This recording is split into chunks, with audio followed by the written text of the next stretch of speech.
আমার সকল প্রিয় অষ্টম শ্রেণীর বন্ধুরা, বেঙ্গলি টিউশন ক্লাস 5 to 10 চ্যানেলটিতে তোমাদের সকলকে স্বাগত জানিয়ে শুরু করছি আজকের ক্লাস। তো বন্ধুরা, আজকের ক্লাসে আমরা আলোচনা করব তোমাদের অষ্টম শ্রেণীর বাংলার যে সহায়ক পাঠ বইটি রয়েছে পথের পাঁচালী, সেই পথের পাঁচালী উপন্যাসের 5ম অধ্যায় থেকে। তো এর আগে পর্যন্ত আমরা কি দেখেছি না, দুর্গা মিথ্যে অপবাদ পেয়ে তার মায়ের কাছ থেকে মার খেয়েছিল। ভুবন মুখুজ্জের বাড়ির সেজ বউ অর্থাৎ সেজ খুড়িমা তাকে মিথ্যে চোর বলে অপবাদ দিয়েছিল। সেই কারণে দুর্গা তার মায়ের কাছ থেকে মার খেয়েছিল এবং প্রচণ্ড মার খেয়ে সে ভয়ে সারাদিন বাড়িতে আসেনি এবং কিছু খাওয়া দাওয়াও করেনি। এবং রাত্রে বাবা তাকে ডেকে নিয়ে এসেছিল এবং সে বাড়ি ফিরে এসে খেয়ে দিয়ে ভাইয়ের পাশে শুয়ে শুয়ে তাদের কালকের দিনের অর্থাৎ আগামীকাল তারা কি করবে সেই পরিকল্পনা করছে। দুর্গা শুয়ে শুয়ে তার ভাই অপুকে বলেছে যে কাল তারা পালিতদের বাগানে বিকালবেলা কামরাঙা পেড়ে আনতে যাবে, কারণ সেখানে কামরাঙাগুলো খুব পাকা এবং খুব মিষ্টি। তো এরপরে 5 নম্বর অধ্যায়ের ঘটনায় আমরা চলে যাচ্ছি। দেখো এখানে কি বলা হচ্ছে। এদিনের ব্যাপারটি এইরূপে ঘটিল। অপু বাবার আদেশে তালপাতায় 7খানা ক খ হাতের লেখা শেষ করিয়া কি করা যায় ভাবিতে ভাবিতে বাড়ির মধ্যে দিদিকে খুঁজিতে গেল। তো অপু কি করলো, তার বাবা তাকে 7বার ক খ লিখতে বলেছিল। তখনকার দিনে যেহেতু তালপাতার উপরে লেখা অভ্যাস করা হতো, তো অপুও তালপাতার উপরে 7বার ক খ লেখা অভ্যাস করেছিল। এবং তারপর কি করবে খুঁজে না পেয়ে সে তার দিদিকে বাড়ির ভেতরে খুঁজতে গেল। দুর্গা মায়ের ভয়ে সকালে নাহিয়া আসিয়া ভিতরের উঠোনের পেঁপে তলায় পুণ্যিপুকুরের ব্রত করিতেছে। তো দুর্গা কি করেছে, তার মায়ের ভয়ে, তার মাকে সে যথেষ্টই ভয় পায়, সে সকালে স্নান করে এসে, নাহিয়া আসিয়া মানে স্নান করে এসে, তাদের বাড়ির যে ভিতরের দিকের উঠোন, সেই ভিতরের দিকের উঠোনে পেঁপে গাছের তলায়, পেঁপে তলায় পুণ্যিপুকুরের ব্রত করিতেছে। অর্থাৎ গ্রাম বাংলার মেয়েরা পুণ্য লাভের আশায়, পুণ্য করার জন্য পুণ্যিপুকুর ব্রত পালন করত। তো দুর্গাও সেই ব্রত করছে। উঠানে ছোট্ট চৌকোনা গর্ত কাটিয়া তাহার চারিদিকে ছোলা মটর ছড়াইয়া দিয়াছিল। ভিজা মাটিতে সেগুলির অঙ্কুর বাহির হইয়াছে। তো সে কি করেছিল, তাদের উঠানে একটা ছোট্ট চৌকোনা গর্ত কেটেছিল এবং তার চারিদিকে ছোলা মটর এই সমস্ত ছড়িয়ে দিয়েছিল। আর সেখানে ভিজে মাটি হওয়ার দরুন সেই ছোলা মটর এই বীজগুলো থেকে চারা গাছ বেরিয়েছিল। চারিদিকে কলার ছোট বোগ পুঁতিয়া ধারে পিটুলি গোলার আলপনা দিতেছে। তো সেই যে গর্তটা কেটেছিল, চৌকোনা যে গর্ত, সেই চৌকোনা গর্তর চারিদিকে কলার ছোট ছোট বোগ অর্থাৎ কলা গাছের ছোট ছোট চারা পুঁতে দিয়েছিল এবং তারও চারপাশে পিটুলি গোলার আলপনা দিয়েছে। পদ্মলতা, পাখি, ধানের শীষ, নতুন ওঠা সূর্য এই সমস্ত সে পিটুলি গোলার আলপনা দিয়ে এঁকেছে। দুর্গা বলিল, দাঁড়া, মন্ত্রটা বলে চল এক জায়গায় যাব। তো অপুকে দুর্গা কি বলল, সে পুণ্যিপুকুর ব্রত যেহেতু পালন করছে তার জন্য একটা মন্ত্র তাকে বলে নিতে হবে। তো মন্ত্রটা বলা হয়ে গেলেই সে আর অপু মিলে এক জায়গায় যাবে। তো অপু বলছে, কোথায় রে দিদি? তো তার উত্তরে দুর্গা কি বলছে, চল না, নিয়ে যাব এখন, দেখিস এখন। পরে আনুষঙ্গিক বিধি অনুষ্ঠান সাঙ্গ করিয়া সে এক নিঃশ্বাসে আবৃত্তি করিতে লাগিল। পুণ্যিপুকুর পুষ্পমালা কে পূজে রে দুপুরবেলা, আমি সতী লীলাবতী ভাইয়ের বোন ভাগ্যবতী। তো কি করছে দুর্গা, তার ভাইকে বলছে যখন যাব তখন দেখতেই পাবি যে কোথায় যাচ্ছি। তো সে পুণ্যিপুকুর ব্রত সমস্ত বিধি অনুষ্ঠান সাঙ্গ করে শেষে মন্ত্রটা এক নিঃশ্বাসে তাড়াতাড়ি করে বলতে লাগলো। তো এই পুণ্যিপুকুর ব্রতের মন্ত্রটা কি বলেছে দুর্গা, পুণ্যিপুকুর পুষ্পমালা কে পূজে রে দুপুরবেলা, আমি সতী লীলাবতী ভাইয়ের বোন ভাগ্যবতী। তো এই বলে সে মন্ত্রটা শেষ করলো এবং ব্রতানুষ্ঠান শেষ করিয়া দুর্গা বলিল, চল, গড়ের পুকুরে অনেক পান ফল হয়ে আছে, ভোদার মা বলছিল, চল নিয়ে আসি। তো ব্রতের অনুষ্ঠান তাড়াতাড়ি করে শেষ করে নিয়ে দুর্গা তার ভাই অপুকে কি বলছে যে এখন তারা কোথায় যাবে, এখন তারা গড়ের যে পুকুর রয়েছে সেই গড়ের পুকুরে অনেক পান ফল হয়ে আছে, সেই পান ফল আনতে যাবে। সেই কার কাছ থেকে শুনেছিল, ভোদার মায়ের কাছ থেকে। সেই জন্য তারা এখন পান ফল আনতে যাচ্ছে। কোনকালে গ্রামের আদি বাসিন্দা মজুমদারের বাড়ির চতুর্দিকে যে গড়খাই ছিল তাহার অন্য অংশ এখন ভরাট হইয়া গিয়াছে, কেবল এইখানটিতে 12 মাস জল থাকে, ইহারই নাম গড়ের পুকুর।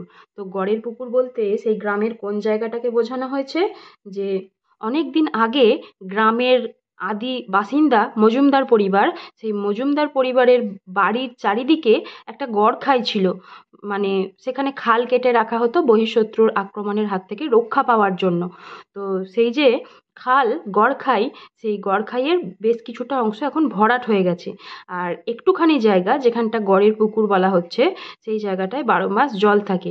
তো সেই জায়গাটারই নাম গড়ের পুকুর। তো সেইখানেই দুর্গা আর অপু মিলে যাচ্ছে পান ফল তুলে আনতে। সেখানে পৌঁছিয়া তাহারা দেখিল পুকুরে পান ফল অনেক আছে বটে, কিন্তু কিনারার ধারে বিশেষ কিছু নাই, সবই জল হইতে দূরে। তো তারা কোথায় পান ফল দেখতে পেল? জল থেকে অনেকটা দূরে।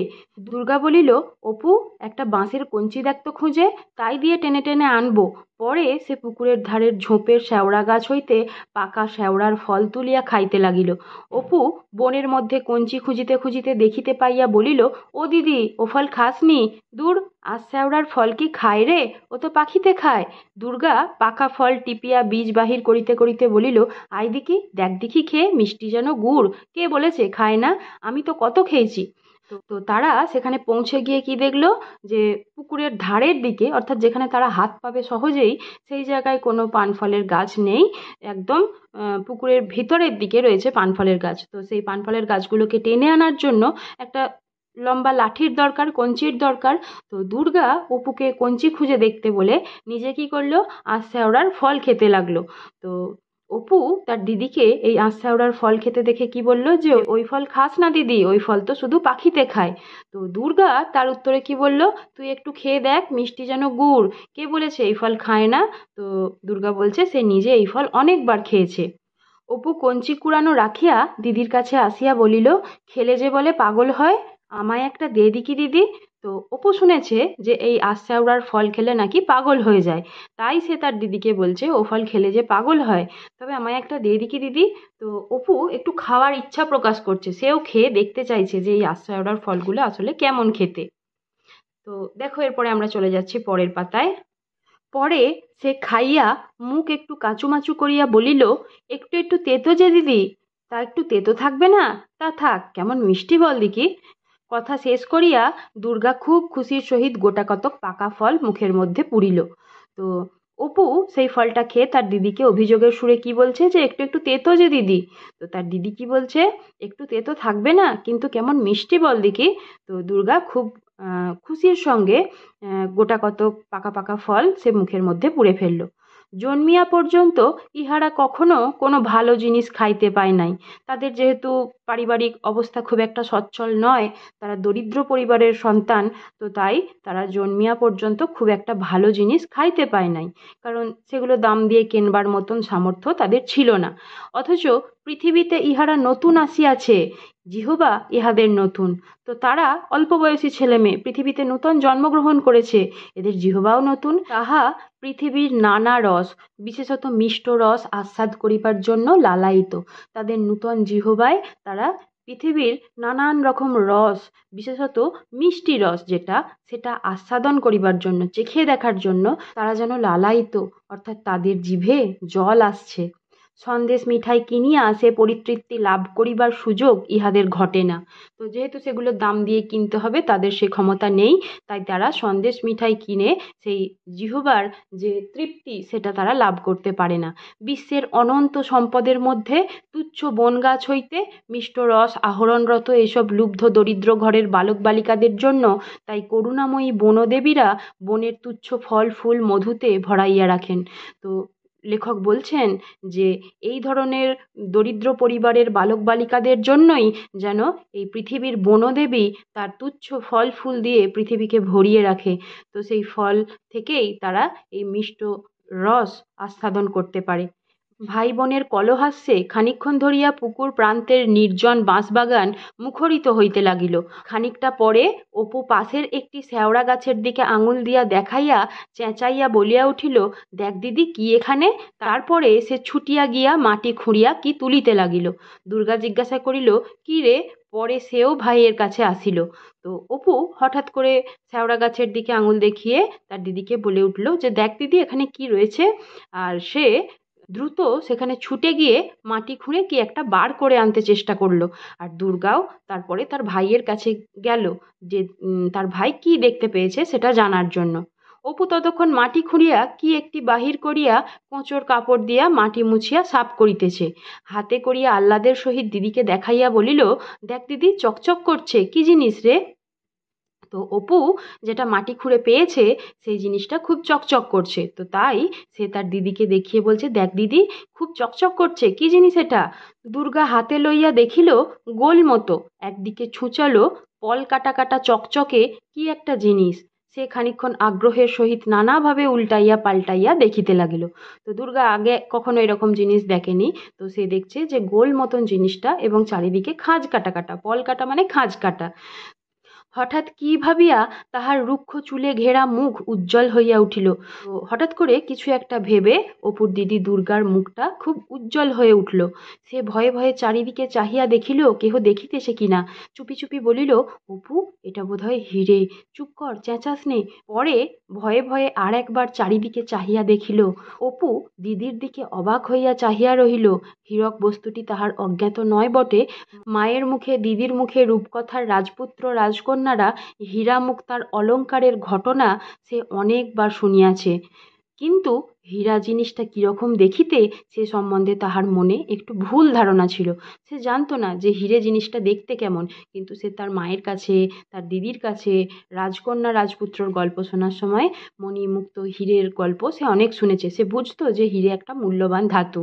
তাহার মনে হইতো হীরা দেখিতে মাছের ডিমের মতো, হলদে হলদে, তবে নরম নয়, শক্ত। তো সে মনে মনে কী ভাবতো, হিরে সম্পর্কে তার যে ধারণাটা ছিল, সে ভাবতো যে মাছের ডিমের মতন হলদে হলদে, তবে নরম নয়, শক্ত একটা জিনিস। সর্বজয়া বাড়ি ছিল না। পাড়া হইতে আসিয়া দেখিল ছেলে মেয়ে বাড়ির ভিতর দিকে দরজার কাছে দাঁড়াইয়া আছে। কাছে যাইতে দুর্গা চুপি চুপি বলল, মা, একটা জিনিস কুড়িয়ে পেয়েছি আমরা। গড়ের পুকুরে পান ফল তুলতে গিয়েছিলাম, সেখানে জঙ্গলের মধ্যে এটা পোঁতা ছিল। অপু বলিল, আমি দেখে দিদিকে বললাম মা। দুর্গা আঁচল হইতে জিনিসটা খুলিয়া মায়ের হাতে দিয়া বলিল, দেখো দিকি, এটা কি মা? এটা ঠিক হিরে নয়? তো দুর্গা নিজের শাড়ির আঁচল থেকে সেই জিনিসটা খুলে নিয়ে তার মায়ের হাতে দিয়ে বলছে যে এটা ঠিক হিরে নয়। তো সে বুঝতে পারছে না, তাই তার মা সর্বজয়াকে সে জিজ্ঞাসা করছে। সর্বজয়ারও হীরক সম্বন্ধে ধারণা তাহাদের অপেক্ষা বেশি স্পষ্ট নহে। তো অপু আর দুর্গা হিরে সম্বন্ধে যতটা তাদের জানা ছিল, সর্বজয়ারও জানার পরিধি কিন্তু তার থেকে খুব একটা বেশি নয়। অর্থাৎ সর্বজয়াও কখনো হিরে দেখেনি এবং সেও জানে না যে হিরে কেমন দেখতে। সে সন্দিগ্ধ সুরে জিজ্ঞাসা করিল, তুই কি করে জানলি হিরে? তো দুর্গার মা দুর্গাকে জিজ্ঞাসা করছে যে তুই কি করে জানলি এটা হিরে? দুর্গা বলিল, মজুমদারেরা বড়লোক ছিল তো মা, ওদের ভিটের জঙ্গলে কারা নাকি মোহর কুড়িয়ে পেয়েছিল। এটা একেবারে পুকুরের ধারের বনের মধ্যে পোঁতা ছিল, রোদ্দুর লেগে চকচক করছিল। এ ঠিক মা হিরে। তো দুর্গার দৃঢ় বিশ্বাস যে তারা যে পাথরটা কুড়িয়ে পেয়েছে সেটা অবশ্যই হিরে। তো তার কথার সপক্ষে সে তার মাকে যুক্তি দিচ্ছে যে অনেককাল আগে গ্রামের অন্য একজন ব্যক্তিও নাকি সেখান থেকে মোহর কুড়িয়ে পেয়েছিল, এবং পুকুরের ধারে যে জিনিসটা সে খুঁজে পেয়েছে মাটির মধ্যে যেটা পোঁতা ছিল সেটা খুবই চকচকে, সেটা অবশ্যই হিরেই হবে। সর্বজয়া বলিল, আগে উনি আসুন, ওকে দেখাই। দুর্গা বাহিরের উঠানে আসিয়া আহ্লাদের সহিত ভাইকে বলিল, হিরে যদি হয় তবে দেখিস আমরা বড় মানুষ হয়ে যাব। তো সর্বজয়া নিজে যেহেতু হিরে চেনে না, সে বুঝতে পারল না ঠিক জিনিসটা কি। তো সর্বজয়া বলল যে তাদের বাবা আসুক, অর্থাৎ অপু এবং দুর্গার বাবা এলে তাকে সর্বজয়া সেটা দেখাবে এবং অপুর বাবা স্থির করবে যে ওটা হিরে না হিরে নয়। তো এইরকম সময় দুর্গা উঠোনে এসে তার ভাইকে আনন্দের সঙ্গে কি বলছে, যদি ওটা হিরে হয় তাহলে দেখিস আমরা খুব বড় মানুষ হয়ে যাব, অর্থাৎ তারা ধনী হয়ে যাবে। অপু না বুঝিয়া বোকার মতো হি হি করিয়া হাসিল। তো অপু কিছুই জিনিসটা বুঝতে পারল না, সে কথার অর্থ না বুঝেই সে হি হি করে হাসলো। খানিকটা পরে একটা পুটুলি হাতে হরিহর বাড়ি ঢুকিল। তো কিছুটা সময় পর অপু এবং দুর্গার বাবা একটা পুটুলি হাতে করে নিয়ে বাড়িতে ঢুকলো। সর্বজয়া বলিল, ওগো শোনো, এদিকে এসো তো, দেখো তো এটা কি? হরিহর হাতে লইয়া বলিল, কোথায় পেলে? দুর্গা গড়ের পুকুরে পানফল তুলতে গিয়েছিল, কুড়িয়ে পেয়েছে। কি বলো দেখি? হরিহর খানিকটা উল্টাইয়া পাল্টাইয়া দেখিয়া বলিল, কাঁচ না হয় পাথর টাথর হবে, এতটুকু জিনিস ঠিক বুঝতে পারছি নে।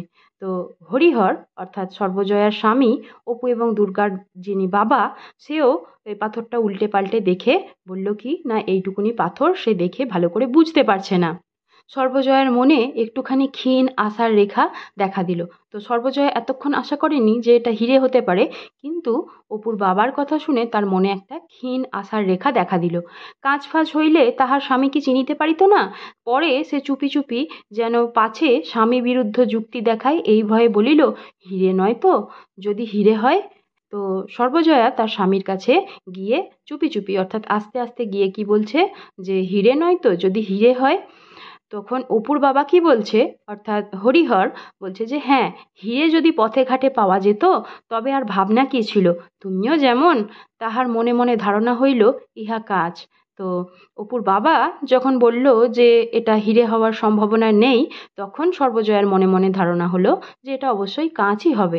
পরক্ষণেই কিন্তু মনে হইল হয়তো হইতেও পারে, বলা যায় কি, মজুমদারেরা বড়লোক ছিল। বিচিত্র কি যে হয়তো তাহাদেরই গহনায় টহনায় কোনো কালে বসানো ছিল, কি করিয়া মাটির মধ্যে পুঁতিয়া গিয়াছে। তো সর্বজয়ার মনে আবারও একটা আশার সঞ্চার হলো। সে ভাবল যে মজুমদারেরা অনেক বড়লোক ছিল, তাদের কোনো গহনায় যদি এই হিরে বসানো থাকে তো থাকতেও পারে, হয়তো কোনো রকমে সেটা মাটির মধ্যে পুঁতে গিয়েছিল, সেটাই হয়তো তারা কুড়িয়ে পেয়েছে। কথায় বলে না, কপালে না থাকিলে গুপ্তধন হাতে পড়িলেও চেনা যায় না। শেষে কি দরিদ্র ব্রাহ্মণের গল্পের মতো ঘটিবে? তো দরিদ্র ব্রাহ্মণের একটা গল্প রয়েছে, সে গুপ্তধন পেয়েও সে বিশ্বাস করতে পারেনি যে সেগুলো দামি বস্তু, এবং পরে সে গুপ্তধন পেয়েও সেটাকে কাজে লাগাতে পারেনি। তো সেই কথাই ভেবে অপু এবং দুর্গার মা সর্বজয়া মনে মনে ভাবছে যে শেষে তাদের অবস্থাটাও কি দরিদ্র ব্রাহ্মণের গল্পের মতো ঘটবে।